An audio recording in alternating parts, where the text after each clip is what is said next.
கேட்கிற கேள்விக்கு நீங்க பதில் சொல்லணும். ஏன் நீங்க இப்படி ஒரு கோழையாவே இருக்கீங்க? சார், நினைச்ச அப்பா அம்மாவுக்கு நான் பிறக்கல, கிடைச்ச அப்பா அம்மாவுக்கு தான் பிறந்தேன். கிடைச்ச அப்பா அம்மாவுக்கு பிறந்ததுனால நினைச்ச குழந்தை பருவம் கிடைக்கல, கிடைச்ச குழந்தை பருவம் தான் கிடைச்சது. கிடைச்ச குழந்தை பருவம் கிடைச்சதுனால நினைச்ச பள்ளிக்கூடத்துல படிக்கல, கிடைச்ச பள்ளிக்கூடத்துல தான் படிச்சேன்.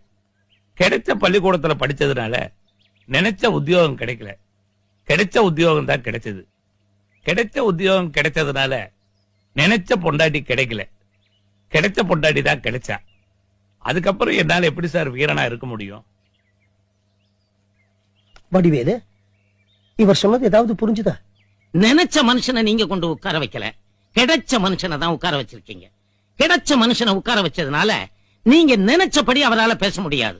அவருக்கு கிடைச்சபடி தான் பேசுவாரு. நீங்க பொறுத்து தான் ஆகணும். ஆமை கரெக்ட் மிஸ்டர் நீலகண்டன்?